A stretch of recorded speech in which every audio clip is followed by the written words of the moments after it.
ఉపాధ్యాయ మిత్రులకు in school activities ఛానల్కు స్వాగతం. 2020-21 అకాడమిక్ ఇయర్కి సంబంధించి శాలసిద్ధిలో మన పాఠశాల యొక్క డేటాను ఫిల్ చేయాల్సి ఉంటుంది. దీనికి సంబంధించినటువంటి ఇన్ఫర్మేషన్ త్వరలో రావడం జరుగుతుంది. శాలసిద్ధిలో 3 టైప్ ఆఫ్ డేటాను మనం ఇవ్వాల్సి ఉంటుంది. మొదటిది డెమోగ్రాఫిక్ ప్రొఫైల్. ఇది కంప్లీట్గా ఈ academic year and last academic ఇయర్కి సంబంధించి ఉంటుంది. రెండవది స్కూల్ ఎవాల్యుయేషన్ కాంపోజిట్ మ్యాట్రిక్స్. మొత్తం 7 డొమైన్స్లో ఉన్నటువంటి కోర్ స్టాండర్డ్ లెవెల్స్ను మనం ఫిల్ చేయాల్సి ఉంటుంది. మూడవది action for continuous school improvement plan. ఇది ఈ అకాడమిక్ ఇయర్కి సంబంధించి ఇవ్వాల్సి ఉంటుంది. ప్రజెంట్ ఈ వీడియోలో మనం డెమోగ్రాఫిక్ ప్రొఫైల్ డేటాను ఏ విధంగా ఫిల్ చేయాలో తెలుసుకుందాం.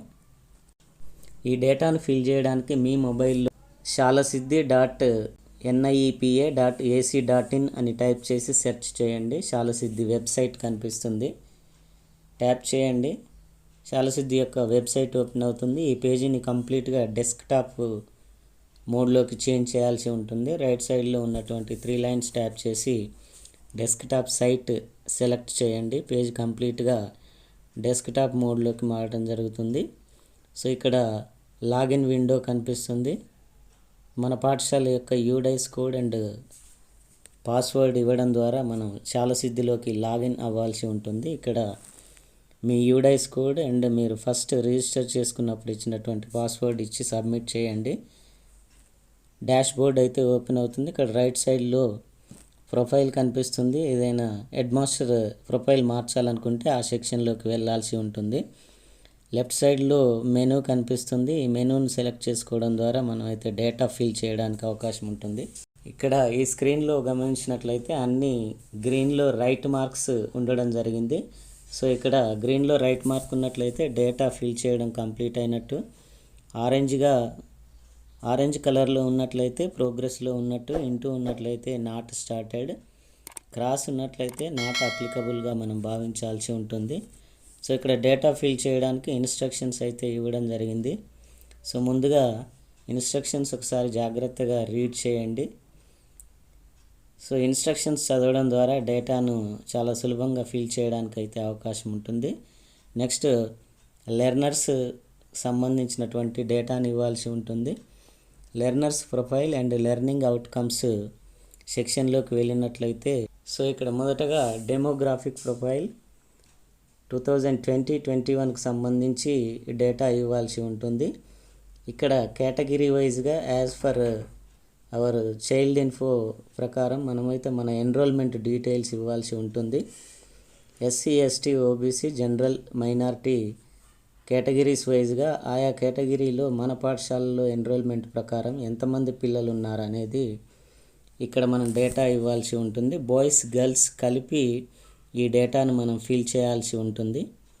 సో నెక్స్ట్ లాస్ట్ అకాడమిక్ ఇయర్కి సంబంధించినటువంటి డేటా ఇది. 2019-20కి సంబంధించిన వివరాలు ఇక్కడ ఫిల్ చేయాల్సి ఉంటుంది.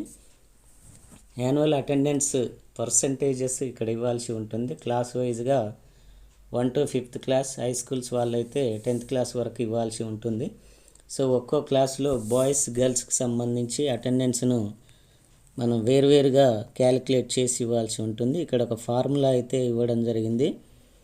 సో యాన్యువల్ అటెండెన్స్ రేట్ అనేది total annual attendance of all students divided by total number of students into annual instruction days into 100గా చేయాల్సి ఉంటుంది. సో మొత్తము పిల్లల యొక్క అటెండెన్స్ను మనం అడిషన్ చేసి ఆ వచ్చినటువంటి మొత్తాన్ని total number of student into instructions డేస్తో డివైడ్ చేయాల్సి ఉంటుంది. వచ్చిన రిజల్ట్ను ఇంటూ 100 చేసినట్లయితే అక్కడ పర్సంటేజ్ అనేది రావడం జరుగుతుంది. సో ఈ విధంగా అన్ని క్లాసులకు సంబంధించినటువంటి పర్సంటేజ్ చేయాల్సి ఉంటుంది. ఇక్కడ ఎగ్జాంపుల్ ద్వారా కూడా మనం గమనించడానికి అయితే అవకాశం ఉంది. So example for attendance rate అని ఇవ్వడం జరిగింది. ట్యాప్ చేయండి. ఎగ్జాంపుల్ సంబంధించినటువంటి డీటెయిల్స్ మీకు స్క్రీన్పై కనిపిస్తాయి.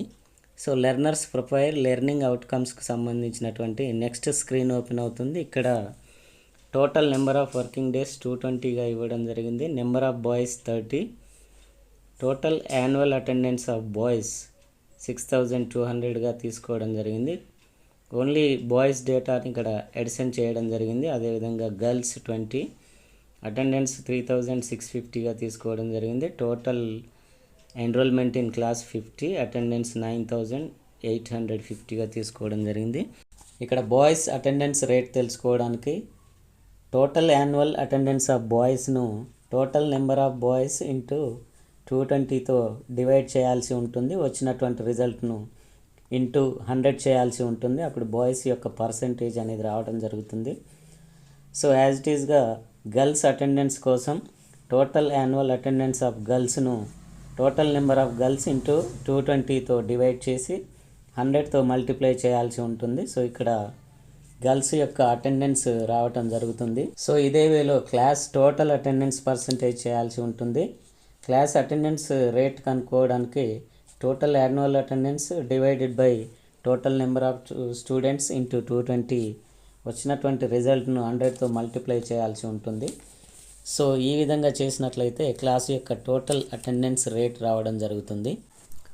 నెక్స్ట్ లెర్నింగ్ అవుట్కమ్స్కి సంబంధించినటువంటి డేటాని ఇవ్వాల్సి ఉంటుంది. ఇది లాస్ట్ అకాడమిక్ ఇయర్కి సంబంధించిన డేటాని ఇవ్వాల్సి ఉంటుంది. మన పాఠశాలలో ఉన్నటువంటి మార్క్స్ రిజిస్టర్స్ బేస్ చేసుకొని ఈ డేటాని ఇవ్వడానికి అవకాశం ఉంటుంది.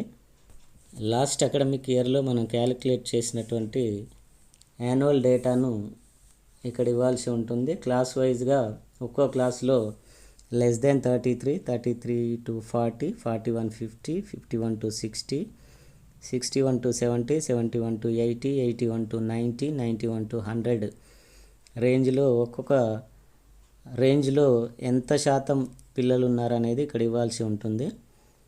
అక్కడ పర్సంటేజ్ క్యాలిక్యులేట్ చేయడానికి ఒక్కో క్లాస్లో ఎగ్జాంపుల్గా 41 to 50లో ఇప్పుడు ఫస్ట్ క్లాస్లో 5 ఉన్నట్లయితే 5 ఆ క్లాస్లో ఉన్నటువంటి టోటల్ స్టూడెంట్తో డివైడ్ చేసినట్లయితే పర్సంటేజ్ రావడం జరుగుతుంది. ఆ పర్సంటేజ్ని మాత్రమే ఇక్కడ ఇవ్వాల్సి ఉంటుంది. ఉపాధ్యాయులు ఇక్కడ క్లాసులో ఉన్నటువంటి విద్యార్థుల సంఖ్యను మాత్రం ఇవ్వకూడదు. సో కన్ఫ్యూజన్ లేకుండా క్లాసులో ఉన్నటువంటి ఆ విద్యార్థుల సంఖ్యను ఆ పర్సంటేజ్లో ఎంతమంది ఉన్నారనేది క్యాలిక్యులేట్ చేసి దాన్ని మనం శాతంలోకి మార్చాల్సి ఉంటుంది. సో ఈ విధంగా ఈ డేటాని ఇవ్వాల్సి ఉంటుంది. Next performance in key subjects, ఇది ప్రైమరీ స్కూల్స్కి అయితే అప్లికబుల్ కాదు. సో ఇది హై స్కూల్స్ వాళ్ళు ఫిల్ చేయాల్సినటువంటి data. So next teachers section tap చేసినట్లయితే టీచర్స్ ప్రొఫైల్ పేజీ ఓపెన్ అవుతుంది. ఇక్కడ మన పాఠశాలలో ఉన్నటువంటి ఉపాధ్యాయులకు సంబంధించినటువంటి డేటాని ఇవ్వాల్సి ఉంటుంది. Number of teachers in each category fill చేయాల్సి ఉంటుంది. ఈ డేటా ప్రజెంట్ అకాడమిక్ ఇయర్కి సంబంధించినటువంటి డేటా ఇవ్వాల్సి, mail trained teachers and mail untrained teachers data ఇవ్వాల్సి ఉంటుంది. Next female trained teachers and female untrained teachers data ఇవ్వాల్సి ఉంటుంది. టోటల్ సిస్టమ్ ఆటోమేటిక్గా తీసుకోవడం జరుగుతుంది. సో నెక్స్ట్ టీచర్ అటెండెన్స్కి సంబంధించినటువంటి డీటెయిల్స్ అయితే ఇవ్వాల్సి ఉంటుంది. ఇది లాస్ట్ అకాడమిక్ ఇయర్కి సంబంధించి ఉంటుంది. టైప్ ఆఫ్ లీవ్ సెలెక్ట్ చేసుకొని ఇక్కడ లాంగ్ మోర్ దెన్ 1 month అని అడగడం జరిగింది. సో మన పాఠశాలలో ఉన్నటువంటి ఉపాధ్యాయుల్లో 1 month కంటే ఎక్కువ లీవ్ తీసుకున్నటువంటి ఉపాధ్యాయులు ఎంతమంది అనేది ఆ నెంబర్ ఇవ్వాల్సి ఉంటుంది. నెక్స్ట్ 1 week లీవ్ తీసుకున్నటువంటి ఉపాధ్యాయుల సంఖ్య ఇక్కడ మేల్ ఫీమేల్ కలిపి ఇవ్వాల్సి ఉంటుంది. సో ఈ విధంగా ప్రీవియస్ అకాడమిక్ ఇయర్కి సంబంధించినటువంటి లీవ్స్ డేటాను అయితే ఇక్కడ ఫిల్ చేయాల్సి ఉంటుంది. ఫ్రెండ్స్, ఈ వీడియో మీకు నచ్చినట్లయితే లైక్ చేయండి, మీ ఫ్రెండ్స్ అందరికీ షేర్ చేసి ఈ ఛానల్కి ఇప్పుడే సబ్స్క్రైబ్ చేయండి. Thank you.